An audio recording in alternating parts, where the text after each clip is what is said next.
안녕하세요, 슈입니다. 이번 시간에는 맥에서 윈도우를 사용할 일이 있는데 제가 이 윈도우를 사용할 일이 네이버 시리즈온에서 가끔 이제 영화를 다운받아서 봐요. 한 달에 3,300원씩 캐시가 들어오는데, 그래서 로그인을 하고 제가 뭔가 영화를 다운받아가지고 여기서 다운로드를 클릭하면은 맥에서는 다운로드 이용이 불가하다고 이런 식으로 뜨더라고요. 그래서 윈도우를 잠깐 쓸 일이 생겼는데, 제가 집에 윈도우 PC가 없어요. 다 처분해가지고 없는데, 그래서 어떻게 할까 생각을 해보다가 AWS에서 설정 aws amazon.com AWS에서 윈도우 서버를 잠깐 대여해서 사용하는 방법으로 이거를 해결해 봤어요. 비밀번호 입력하고 2차 인증하고, 이게 어시라는 2차 인증 앱인데 상당히 괜찮은 것 같아요. 사용하기도 편하고요. 이런 식으로 로그인을 하게 되면 EC2라는 클라우드 가상 서버를 이용해서 윈도우를 잠깐 빌려 쓸 수 있는데요. 그러니까 사실 윈도우 서버를 띄우는 거랑 동일한데, 저 같은 경우에는 이거를 윈도우, 그러니까 개인용 PC를 잠깐 빌려서 사용한다는 개념으로 사용을 했어요. EC2라고 검색하시면 되고요. 여기 클릭하셔가지고 인스턴스에 들어오면 되는데, 만약에 가입이 안 되어 있으신 분들은 AWS 가입하기 좀 편하고, 뭐 체크카드나 신용카드, 비자 되는 걸로 한 장 있으면 되니까 그걸로 등록해서 사용하시면 됩니다. 일단 이렇게 들어왔으면은 인스턴스 시작을 누르고요. 커뮤니티 AMI에서, 그러니까 빠른 시작에도 윈도우 이미지가 있긴 한데 윈도우 서버 2019 이런 식으로 있긴 한데, 이게 영어로 되어 있어가지고 커뮤니티 AMI에서 받아주시면 되고요. 윈도우즈, 그 AMI는 아마존 머신 이미지라고 해가지고 서버를 띄우고 나서 바로 실행할 수 있게 뭐 기본적으로 세팅이 다 되어 있는 그 운영체제 이미지라고 생각하시면 될 것 같아요. 윈도우즈라고 치시면 이렇게 잉글리시라고 많이 나오는데, 이걸 코리안이라고 치시면은 윈도우 서버가 코리안 풀베이스 이런 식으로 2022년이니까 2022도 이렇게 출시가 됐어요, 이미지가. 그래서 아마존이 제공하는 이 한국어 AMI 가지고 선택을 해주시면 되고, 여기서 사양을 선택해야 되는데, 가입하고 프리티어를 사용할 수 있게 돼요. 프리티어라는 건 이제 무료로 AWS 서비스들을 이용할 수 있는 건데, 이게 윈도우를 사용하기에는 이 프리티어인 T2 마이크로가 CPU 1코어에 메모리 1기가라서 좀 부족할 거예요. 그래서 저 같은 경우엔 T2 라지를 선택하는데, 이 비용이 들어요. 비용이 얼마 드냐면, 여기 들어가지고 요금에 들어가서 온디맨드, 우리가 사용하는 시간에 따라서 요금이 부과되는 걸 온디맨드라고 하고요. 여기서 지역을 서울로 바꾸고, 여기서 사용 가능한 인스턴스에서 t2.large라고 검색하시면 시간당 0.1152달러 계산을 해보면 뭐 환율 1200원 가정하고 1시간에 138원 정도가 나와요. 그래서 우리가 만약에 잠깐 빌려 썼는데 한 3시간에 쓴다라고 가정하면은 3시간에 414원 정도 나와서 뭐 되게 비용이 적게 들어가지고 뭐 간단하게 쓰고 바로 종료한다면은 몇백 원 안 나오는 그 정도로 사용할 수 있고요. 저 같은 경우에는 이 AWS 행사를 이용하면은 크레딧이란 걸 주게 되는데, 이 크레딧이 남은 게 좀 있어요. 16달러가 있고, 지난 거는 만료된 거 25달러짜리 사용한 것도 있고요. 이런 식으로 크레딧을 받아가지고 사용을 할 수 있게 되는데, AWS 서밋, 그러니까 코로나 때문에 온라인으로 하게 되는데, 이런 서밋 참여하거나 아시아에서 주최하는 행사나 이런 것들을 참여하게 되면은 뭐 25달러나 그 이상도 받기도 하고요. 이런 크레딧이 있다면 좀 덜 부담스럽게 무료로 사용할 수 있게 됩니다. 그래서 저는 T2 라지를 사용할 거고요. 그 다음에 다음 인스턴스 세부 설정이 있는데, 이건 기본 세팅으로도 충분히 돌아가가지고요. 다음 스토리지 추가를 하는데, 윈도우 사용할 때 기본 운영체제에 용량이 먹는 게 있어서 크기는 한 50기가로 지정을 해줄게요. 태그는 필요 없고, 보안 그룹은 이 RDP라고 해가지고 리모트 데스크탑 프로토콜이에요. 이게 3389 포트를 통해 가지고 맥에서 윈도우로 접속하게 되는데, 일단은 소스를 사용자 지정을 이렇게 해두면은 모든 곳에서 여기로 접속할 수 있게 돼요. 키페어라고 해가지고 좀 이따가 어떤 키 같은 걸 받게 되는데, 파일로 그 파일을 이용해서 접속할 수 있기 때문에 다른 사람들은 접속을 못해요, 우리 서버에. 그래서 일단 이거는 다 열어두고 시작하도록 해보겠습니다. 그래서 여기서 시작하기를 누르면은 기존 키페어 또는 새 키페어를 생성하러 나오는데, 새 키페어 생성을 눌러주시고요. 아마 키페어가 없으실 테니까 그래서 키페어는 윈도우 뭐 윈도우즈라고 할게요. 키페어를 다운 받아주시면은 이런 식으로 .pem이라는 확장자로 다운로드가 됩니다. 그래서 이거를 잘 보관을 해주시고요. 저는 바탕화면에 이렇게 보관을 해볼게요. 여기까지 되셨으면은 인스턴스 시작을 눌러주세요.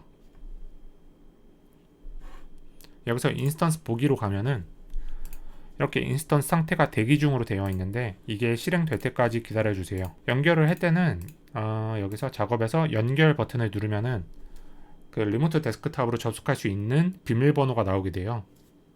실행 중으로 나왔네요. 연결을 누르면은 여기 두 번째 탭에 RDP 클라이언트라고 있어요. 아까 리모트 데스크탑 프로토콜이라고 말씀드린 그 클라이언트로 접속을 하는 거고요. 여기서 암호 가져오기를 누르면은 암호가 가져와지는데 아직 암호를 사용할 수 없을 거예요. 그러니까 인스턴스를 시작한 후에 4분 정도 기다리라고 해가지고 일단 기다리면 접속할 수 있는 암호가 나올 거예요. 한 4분 정도 지난 것 같고요. 다시 작업을 클릭해서 연결을 클릭해서 RDP 클라이언트에서 암호 가져오기를 클릭하면은 왜 이렇게 오래 걸리지? 48분이 됐으니까 시작 시간이 43분이에요. 4분이 더 지났으니까 5분 됐으니까 이번엔 되겠죠? 자, 이번 암호 가져오기를 하면 이번엔 되네요. 여기서 이 브라우저로 이동, 키페어로 이동을 눌러주시는데 여기에서 우리의 키페어를 가져오는 거예요. 키페어는 여기 있는 windows.pem이라는 그 키페어가 있고요. 이 키페어를 브라우저로 해가지고 데스크탑 windows.pem 오픈을 눌러주시면은 이게 자동으로 복사가 되고요. 암호 해독을 딱 클릭하면은 암호가 나와요. 암호가 나오고 자, 이제 우리는 윈도우에 접속할 수 있게 되는데 윈도우를 접속하기 위해서는 앱스토어에서 마이크로소프트 리모트 데스크탑 이라는 어플리케이션이 있어요. 저는 미리 다운 받아놨는데요. 아닌가? 이거를 앱스토어에서 안 받았나 보네요. 마이크로소프트 이걸 어떻게 받았더라? 아이템인가? 제가 보니까 홈브류를 통해 가지고 홈브류 마이크로소프트 리모트 데스크탑 이걸 통해서 받았네요. 그러니까 뭐 홈브류로 받든 앱스토어에서 받든 기능상 큰 차이는 없어요. 마이크로소프트 리모트 데스크탑 뭐 편하신 대로 받으시면 되고요. 그 앱스토어에 들어오셔가지고 이 앱을 다운받아 주시던지 아니면은 홈브류에서 브류 인스톨 다시 캐스크 마이크로소프트 리모트 데스크탑 이렇게 해가지고 저처럼 다운을 받으시던지 어차피 기능은 똑같아요. 이렇게 받아졌으면은 마이크로소프트 리모트 데스크탑이라는 앱을 실행 가능하게 되고요. 여기 들어오시면은 리모트 PC 그러니까 원격지에 있는 윈도우 PC에 접속할 수 있게 됩니다. 접속할 때는 이 여기 있는 퍼블릭 DNS랑 사용자 이름 그리고 암호를 입력해서 접속해 주시면 되고요.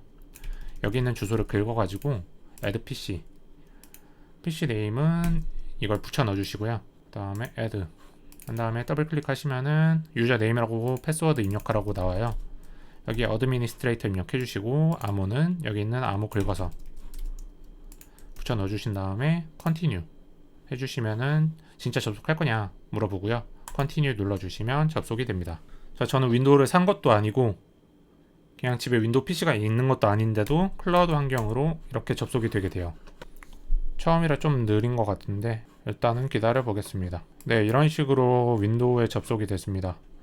바탕화면이 다 뜨긴 했네요. 자, 먼저 엣지부터 들어가 볼게요. 그래서 아까 시리즈온에서 뭔가를 다운받고 싶었으니까 일반 PC처럼 쓰기는 많이 느리네요. 사양을 올리던지 해야겠어요. 아이디하고 비밀번호 입력해 주시고 들어와서 뭐 예를 들어 라라랜드를 다운받고 싶다 하면은 설치하고 그냥 여러분들이 윈도우 쓰시는 거랑 별로 다를 건 없어요. 이런 식으로 윈도우를 사용할 수 있게 되고요. 네, 이제 다운되게 되네요. 그래서 저 같은 경우에는 이게 서버를 끄면은 그러니까 서버를 종료하면은 이 윈도우가 아예 삭제가 돼 버리거든요. 그래가지고 이걸 다운받아 준 다음에 AWS에 S3라고 있어요. S3에다가 여기 얼수 무비 백업이라고 해가지고 제가 돈 주고 산 영화들을 여기다 저장하고 이런 식으로 보관하고 있어요. 좀 오래됐네요, 저장한지. 비용도 얼마 안 나가고요. 이 글래셜 딥 아카이브라는 서비스가 있는데 뭐 영화뿐만 아니라 음악이라든가 돈 주고 산 음악들도 그렇고 유튜브도 이쪽에 백업하고 있어요. 네, 이런 식으로요.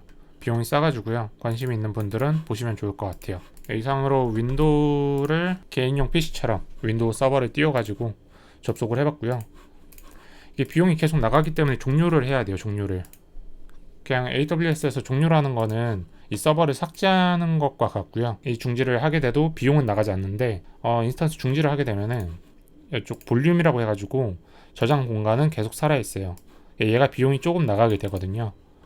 이것까지 지워주시고 싶으면은 인스턴스 상태에서 인스턴스 종료를 눌러주시면 완전 삭제가 되고요. 그러니까 잠깐 멈췄다가 있다가 윈도우를 다시 사용하고 싶다 그러면은 인스턴스 중지를 눌러주시면 됩니다. 저는 일단 오늘 영상을 위해서 윈도우를 띄워본 거니까 인스턴스를 종료, 즉 삭제를 해보도록 하겠습니다. 삭제를 클릭하면은 여기 원격에 접속했던 것도 이렇게 세션이 끊기게 되고요. 더 이상 접속을 할 수 없게 돼요. 이렇게 삭제가 되고 있는 거고요. 이렇게 삭제를 하면은 아까 말씀드렸던 그 볼륨이란 것도 이게 삭제가 돼요. 서버가 완전 없어지고 나서 이 볼륨 스토리지도 삭제가 되고요. 그렇게 하면은 깔끔하게 정리해서 비용이 나가는 것을 방지할 수 있습니다.